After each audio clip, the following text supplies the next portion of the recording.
We live in a fascinating world, surrounded by things in which we don't yet understand.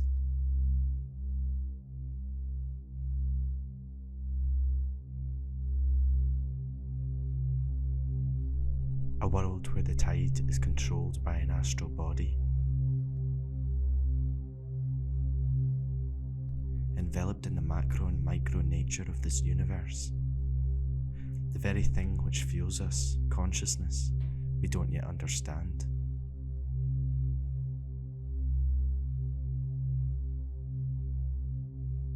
Another thing in which we don't understand is psychedelic substances. But what is a psychedelic? And what is a psychedelic's potential?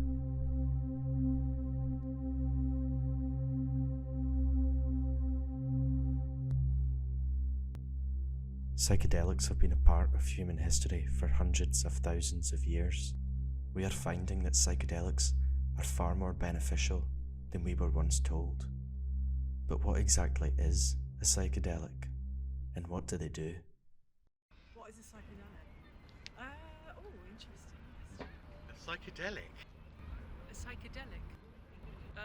Well, I first think of LSD, and then I think of really wonderful patterns. It's like a substance that, changes your perception. I'm scared I'm going to sound like some kind of 70s conspiracist. Go on. Like it unlocks the higher part of your brain. A psychedelic is a mind-bending, enhancing drug. I don't know, I've never tried psychedelics. It makes you be able to unlock and think about things that you wouldn't necessarily have done before, or even thought to have done before. I think it's a really healing thing. So they are researching at the moment how they can use psilocybin in meds. And I think it's quite interesting because I know people that they have been experimenting with mushrooms and they have sometimes depression or anxiety and it's coming down.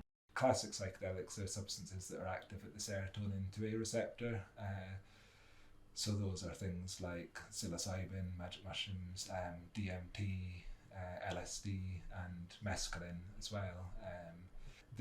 That stimulates a cascade effect within the brain. Studies from Imperial that have looked at neuroimaging, they've done functional MRI scans. The one thing that they've noticed is that regions of the brain that don't typically communicate with one another start communicating with each other. So I suppose things open up within the brain. People can make different connections that they don't normally make or don't normally see. My name is Jacob Hawthorne and I am a psychiatry doctor working in addictions in NHS Lothian. I've been involved with PHP, the Psychedelic Health Professionals Network, since October 2020. I'm in the process of training as a facilitator, so one thing that we do is offer legal psilocybin retreats in the Netherlands for people from the UK. I'm involved in the education side of it as well, so PHP, we're in the process of applying to become an educational charity, and that's one of the major sort of aims or goals of PHP is to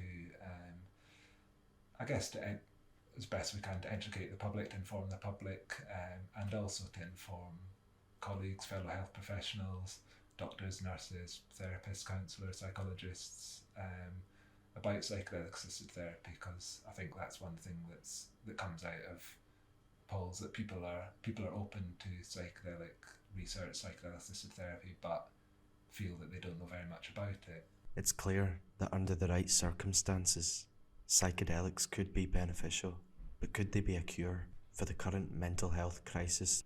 When I see headlines saying that psychedelics are the answer to the mental health crisis, always sort of, that doesn't quite sit right. I don't think that any treatment is going to be the answer to the mental health crisis.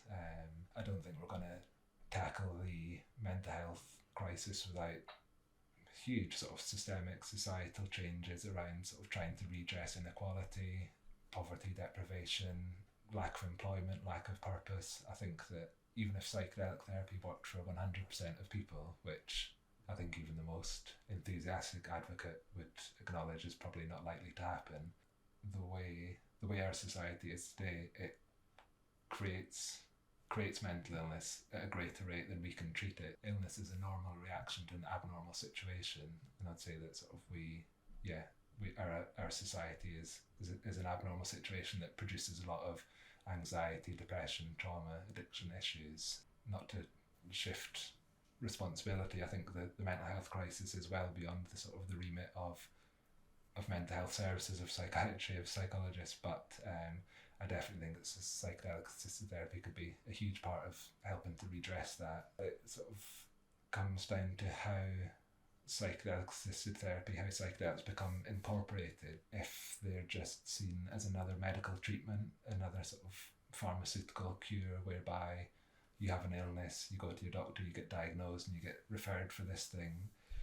I think that'll be a huge step.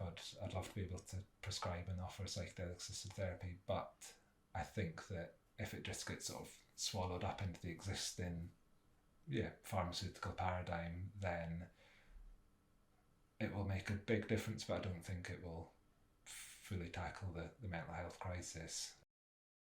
Although not yet legalised, psychedelics have been helping people all around the world. This is one of those people. Pre-psychedelics, mostly engineering, obviously military and deployed to Afghanistan. So in Afghanistan, we went out in a forward reconnaissance role. It was in an area called Garmazir in southern Helmand province. It was very kinetic. There was a lot of fighting going on. We would offer support. We would, push into other areas to push Taliban back. It was a long tour. Long tour. I experienced everything. Human loss greatly. All the worst things of war, down to children in pieces. I got blown up myself, shot at countless times.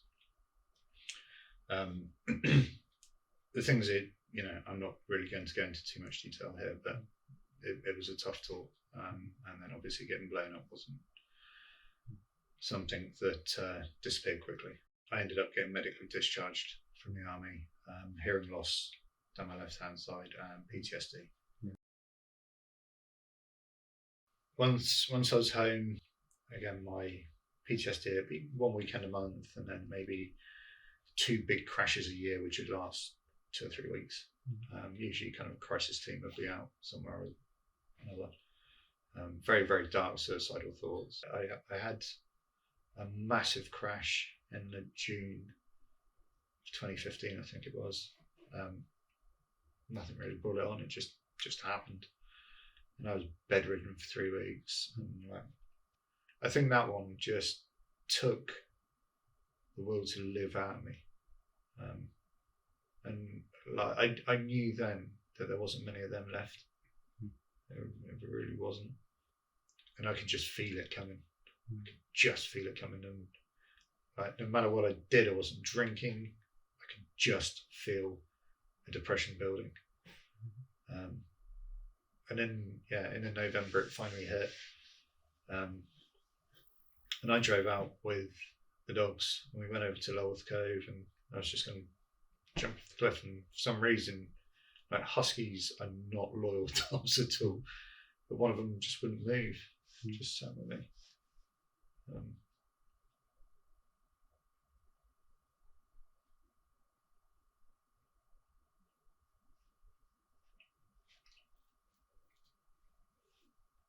So we ended up driving home, and I think a friend phoned me, so I told her, and obviously next thing I know, the crisis team were all out, blah blah blah, and mates at the end of my bed. And